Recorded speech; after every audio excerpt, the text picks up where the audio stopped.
Salut à toutes, salut à tous. Dans la suite de notre formation à la sécurité dans la blockchain, nous allons découvrir dans ce chapitre le vol de portefeuille, c'est-à-dire le portefeuille dans lequel nous avons mis nos crypto-monnaies pour soit les transférer ou soit recevoir en fait des cryptos. Alors, nous avons le wallet crypto. Qu'est-ce que c'est qu'un wallet crypto? Quand on parle de wallet crypto, le terme wallet en anglais veut dire un portefeuille. C'est-à-dire que c'est un portefeuille de crypto-monnaies qui est un dispositif qui vous permet de stocker et de gérer vos crypto-monnaies en toute sécurité. Nous allons découvrir ensemble comment fonctionne ce portefeuille et lequel choisir pour vos transactions pour que ce soit le plus sûr possible. Typologie ou les types de portefeuilles de crypto-monnaies. Nous avons le premier type, c'est le wallet mobile, qui est une application, en fait, application mobile qu'on peut télécharger pour l'installer sur notre téléphone mobile. Par exemple, ici, nous avons ce portefeuille mobile qui concerne euh, Atom. Et donc, dans ce portefeuille-là, vous pouvez voir en fait qu'il y a la partie simple, il y a une partie historique et la partie reçue. Donc, on peut voir en fait les transactions, soit les transactions qu'on a reçues ou les transactions que nous avons envoyées à partir de ce logiciel-là, de cette application-là. Donc une application assez simple, simplifiée, user-friendly, qui va permettre et va simplifier nos transactions de crypto-monnaie. Nous avons en deuxième lieu le desktop wallet. Le desktop wallet, il s'apparente aussi comme étant une application ou un logiciel que nous allons télécharger sur notre PC. Et donc ce logiciel-là, qu'est-ce qu'il fait en fait lorsque nous l'exécutons, il va nous permettre d'avoir une vue sur les transactions que nous allons faire, des transactions en envoi, ou des transactions en réception. Il est un petit peu euh, euh, beaucoup plus en fait fin sur les informations, c'est-à-dire on a beaucoup plus d'informations par rapport au mobile wallet. On peut voir les adresses, on peut voir en fait les channels, c'est-à-dire les canaux en fait qui ont été utilisés pour le transfert et pour la réception, les coins, c'est-à-dire les cryptos que nous avons, les contacts, et une partie console, en fait, cette partie console, en fait, c'est comme si c'était en fait faire les opérations en ligne de code ou en ligne de code en fait en utilisant en fait ce logiciel.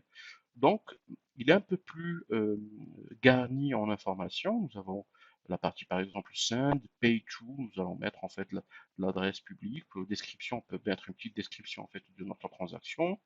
On peut, on peut en fait contrôler le nombre de fees, c'est-à-dire les frais de transaction, on peut les contrôler en sachant que les fees en fait dépendent de la crypto-monnaie en fait, de la crypto-monnaie qu'on va recevoir ou qu'on veut et surtout qu'on veut envoyer.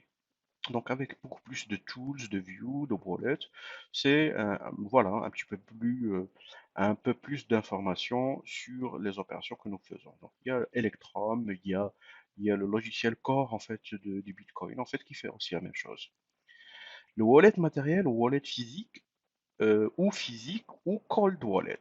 Donc le cold wallet, parmi les solutions qui ont été apportées dans le monde de la crypto-monnaie, en fait, ce sont les cold wallets. Par exemple, ici, nous avons un matériel qui s'appelle Ledger de la société Ledger, qui est considéré comme étant un cold wallet. Qu'est-ce que c'est qu'un cold wallet? C'est-à-dire que vous avez dans ce matériel-là, en fait, c'est comme si c'était en fait une clé USB qui va enregistrer en fait l'état de vos wallets. C'est-à-dire il n'est pas connecté au web. Vous pouvez lorsque avec ce wallet, avec ce dispositif-là, vous avez une application que ça soit une application PC ou une application faite sur votre téléphone portable, mais les transactions que vous allez faire dans cette application-là ne vont se faire que si ce matériel existe. Pourquoi? Parce que ce matériel, c'est avec lui que vous allez valider les transactions. C'est-à-dire que si ce matériel-là n'existe pas, par exemple le Ledger X, le Ledger Nano ou autre en fait matériel en fait qui est considéré comme du cold wallet, si ce matériel n'est pas là, vous ne pouvez pas faire les transactions et vous ne pouvez pas faire que ce soit en réception ou que ce soit en émission. Donc le matériel là Celui-là, en fait, c'est le validateur des transactions. C'est le moyen le plus sûr actuellement pour préserver vos fonds. Pourquoi? Parce que l'adage dans les crypto-monnaies, le monde des crypto-monnaies de la blockchain dit que si vous avez des cryptos euh, sur un exchange, par exemple Binance ou par exemple BTC ou Binance, ou sur autre exchange, du fait que vous n'avez pas vos propres adresses publiques et vos propres adresses privées, vos fonds ne vous appartiennent pas. Et donc c'est là d'où l'utilité vraiment, et c'est le moyen le plus sûr en fait pour garder ces cryptos en sécurité. Le wallet en ligne, les wallets en ligne, qu'est-ce que c'est en définitive? Ce sont des wallets qui sont sur lesquels, ce sont des sites internet en fait, sur lesquels on se connecte via nos portefeuilles MetaMask par exemple. MetaMask, pardon, ou Phantom ou n'importe quel add-on en fait de portefeuille qui puisse exister en fait dans le browser que nous utilisons, par exemple sur notre Firefox, et donc on le connecte à notre MetaMask et à partir de là en fait il va nous lister les adresses, il va nous lister notre balance et on peut faire en fait les transactions, les actions de transaction, de réception ou de send ou d'envoi en fait via cette interface web.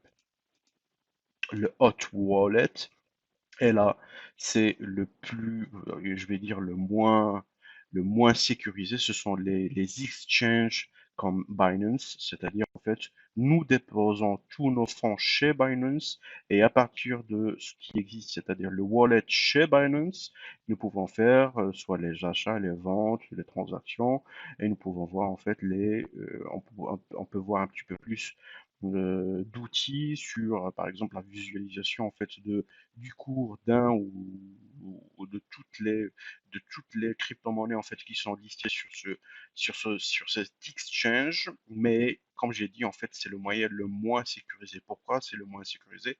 Parce que nous déposons en fait nos fonds chez cet exchange, c'est-à-dire que les adresses publiques et les adresses privées dans le wallet qui existe, notre wallet qui existe quand on se connecte, on fait un login et on dépose nos fonds, c'est-à-dire ce sont des fonds qui sont gérés par Binance, c'est-à-dire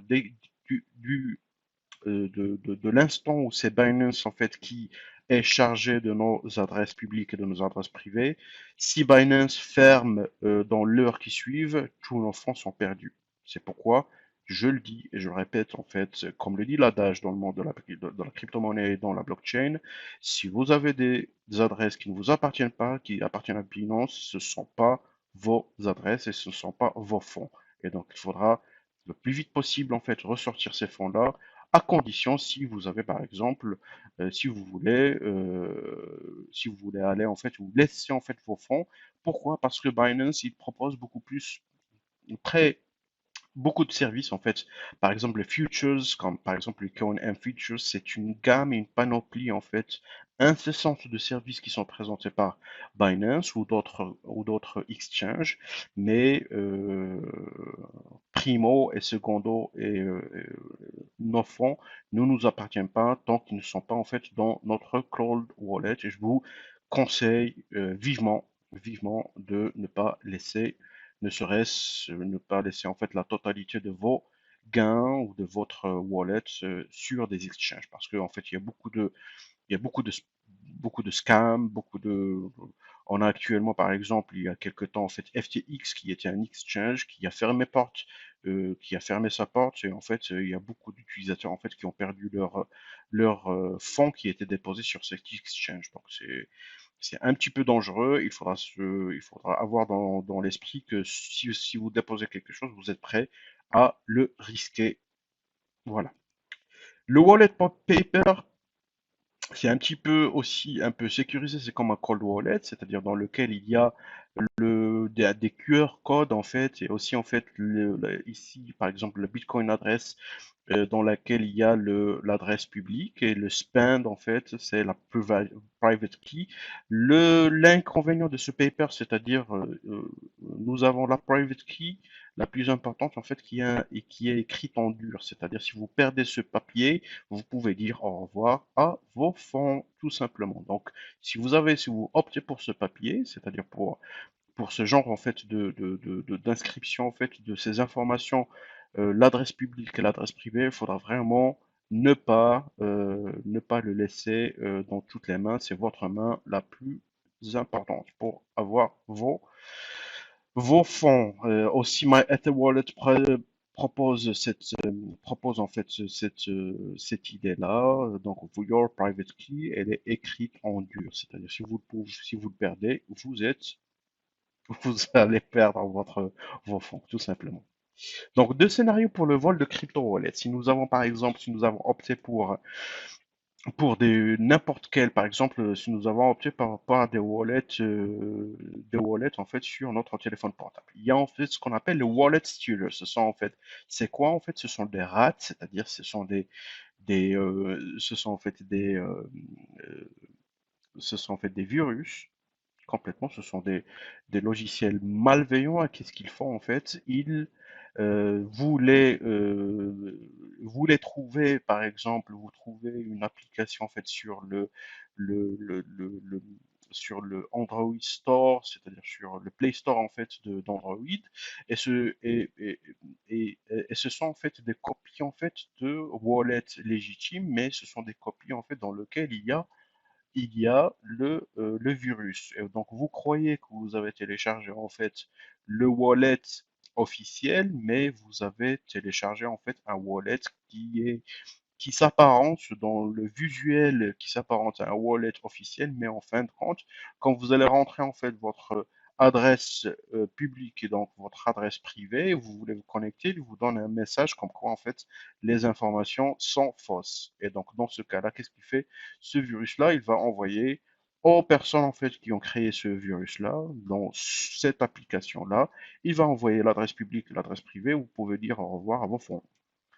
Deux scénarios pour le vol de crypto wallet. Il y a aussi le Clipper, c'est-à-dire en fait un Clipper c'est quoi? C'est un logiciel en fait qui peut aussi s'apparenter. Il va s'apparenter à des applications comme MetaMask. Vous allez le télécharger, vous allez l'installer en fait sur que ce soit sur votre téléphone portable ou sur votre browser. Et donc qu'est-ce qu'il fait? Vous faites par exemple une opération de transfert de fonds. Vous allez transférer des fonds vers, et il va vous proposer en fait le MetaMask en fait incriminé. C'est le faux MetaMask que vous voulez l'envoyer en fait euh, vous allez l'envoyer en fait à une adresse X et le clipper vous allez par exemple copier-coller l'adresse de la personne B que vous voulez copier l'adresse de la personne B en fait que vous voulez en fait envoyer et qu'est-ce qu'il va mettre en fait dans la partie adresse de la personne qui va recevoir vos fonds, il va mettre une adresse de l'un des hackers ou du groupe de hackers en fait et dans ce cas-là, c'est les fonds qui vont partir vers ces groupes de hackers. Donc ça peut être en fait un virus en fait un virus en fait qui est inscrit en fait ou qui se trouve en fait dans l'application incriminée, ou ça peut être un virus en fait qui se déroule en fait sur votre PC. Et il va détecter en fait le, il va détecter en fait l'opération comme quand vous êtes en train de faire un virement vers l'adresse d'une personne B, mais il va remplacer l'adresse en fait de réception par l'adresse des gens malveillants en fait qui ont créé ce virus. Donc, conseil, il faut être très vigilant lorsque vous téléchargez des applications sur smartphone. Et je vous évite vivement pas d'utiliser votre smartphone parce que vous ne savez pas, même si vous voyez en fait que c'est du MetaMask, mais il faudra faire très très attention en fait à cela. Essayez au maximum, pardon, de passer par le site de l'éditeur du logiciel pour les récupérer. C'est-à-dire, si vous voulez aller sur le site éditeur, par exemple, de MetaMask et voyez l'APK en fait qui existe dans ce site-là, et pour l'installer en fait sur votre portable ou sur votre PC. Par exemple, si EtherWallet avait eu une application Android, un lien de téléchargement aurait été disponible sur leur site, ce qui n'est pas le cas. Donc EtherWallet ne présente pas, je ne sais pas actuellement, mais lorsque je l'ai consulté, en fait, ne présente pas en fait un lien de téléchargement de l'APK, par exemple, pour les téléphones Android de l'application. Donc, mais c'est la façon la plus simple et la plus sécurisée. Et utiliser la double authentification pour sécuriser vos comptes, c'est-à-dire 2FA, la double authentification, c'est-à-dire une authentification en plus en fait c'est-à-dire quand vous allez valider, il faudra valider aussi via le Google Authenticator dans lequel en fait il faudra entrer le code qui est proposé par Google Authenticator, ou si vous avez choisi en fait la double authentification par SMS, c'est-à-dire attendez le SMS qui va venir, le code, pour que vous puissiez être sûr que vous faites votre opération en bonne et due forme et la plus sécurisée possible. Voilà. Merci de votre attention et à tout de suite pour le prochain chapitre.